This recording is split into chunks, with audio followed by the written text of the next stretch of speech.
Tweeting. And as a head coach? I thought it was great. It was very organized. I thought it was efficient. The guys gave us great effort. They worked hard. They competed. We had a little bit of drama at the end and missed free throw box out. Derek, number 20, he had the layup for the win.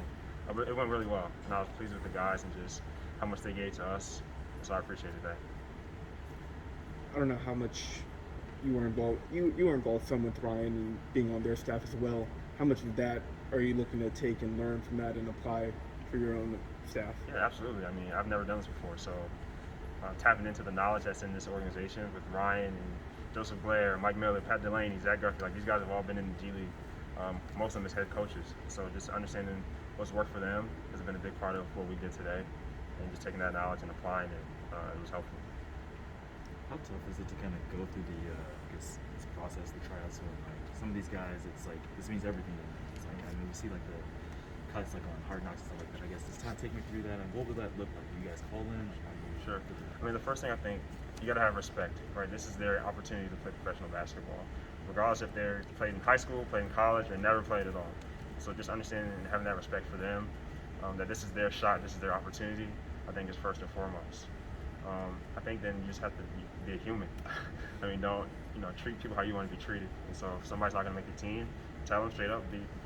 Be upfront with them. Tell them, and then you're not going to make it. But we appreciate what you did. Thanks for coming out. Just being very quick to the point, but also maintain that humanity aspect too. Do you have your coaching staff filled out already? Not yet. We're getting close, but we're not quite there yet. Is there anything that you're looking from a staff in terms of like G League experience, or how do you try and what are you looking for to fill it out? Yeah, as a first-time head coach, G League experience is important. Somebody that can kind of check the blind spots and help me navigate these certain situations that I haven't really been through before. Somebody that I trust for sure, and then also just somebody who's passionate and verbal. Guys will respect. Doesn't really matter offense, defense. I think a lot of that we all develop and grow in that aspect. But also somebody who understands player development as well. That's a very important thing.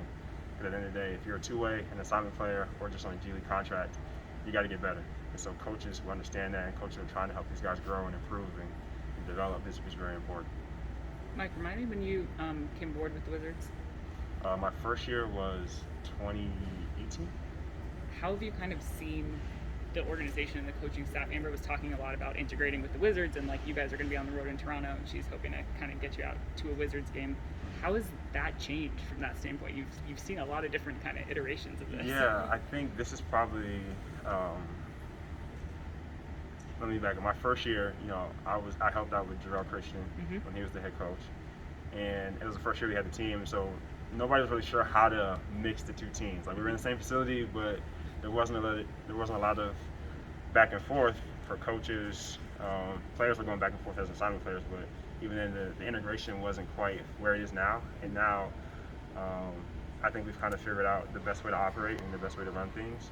And so now it's pretty easy to go back and forth. And Coach West and his staff have been unbelievable for the last couple of weeks and just being welcoming and inviting and really looking out for our success. To me, they're invested in what we're trying to do because they see it as a vital part of what the Wizards are trying to do, right? And so understanding that we can help them by helping develop players who may not be getting minutes with the Wizards, young guys or two-ways or maybe even find a diamond in the rough as an assignment player, all those things are important. So it's definitely progressed and grown throughout the years. What's your what's your favorite part of coaching? Amber always talks about she just loves talent, and that's like even more so than putting a roster together, but like what makes you happiest at the end of the day?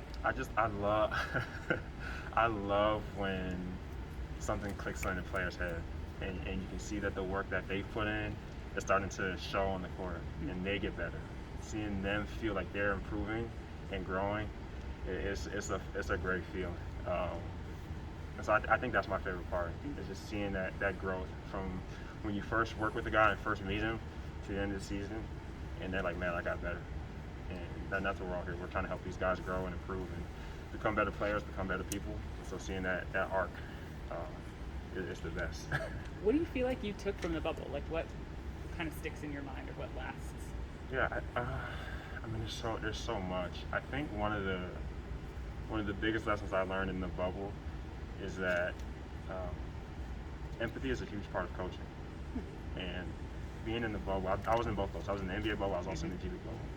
And understanding what a player's experiencing and understanding what they're going through is really, really important.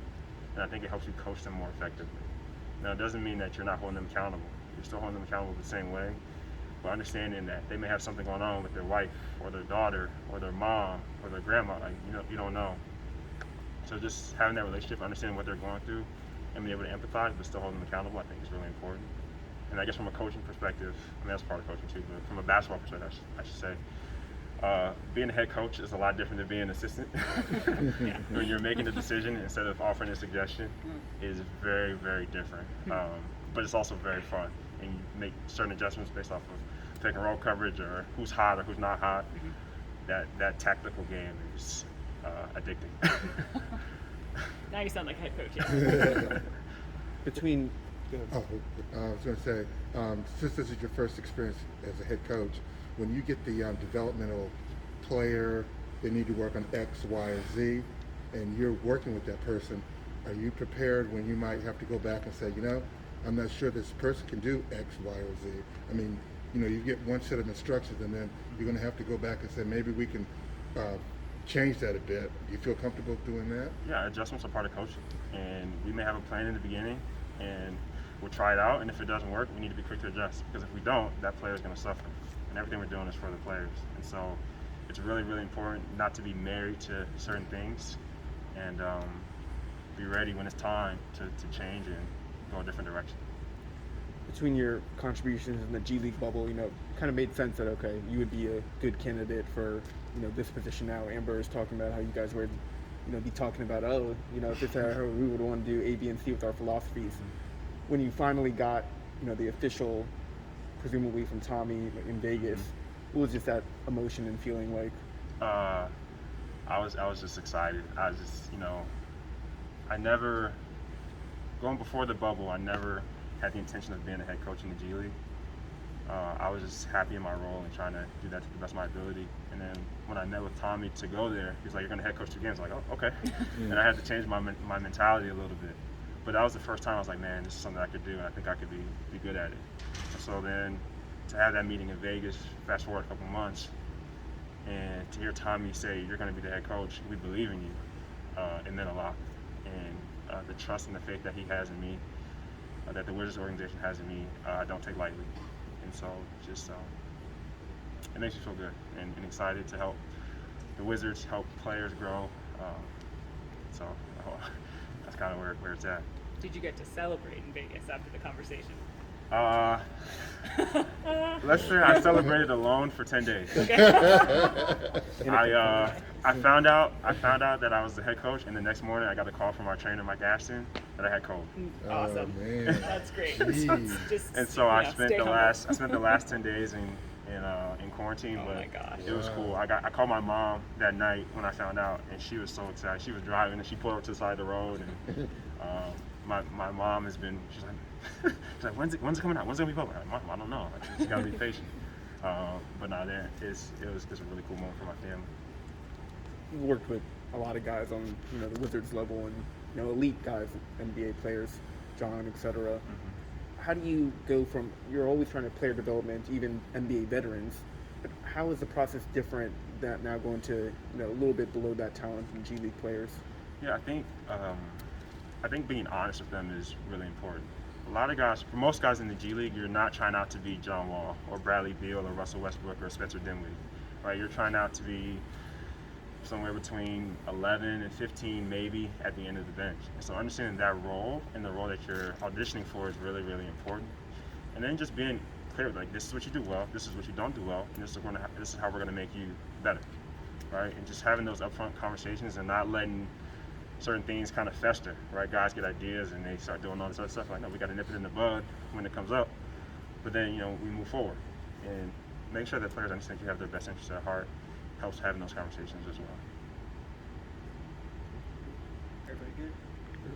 Thanks, Coach. Thank you.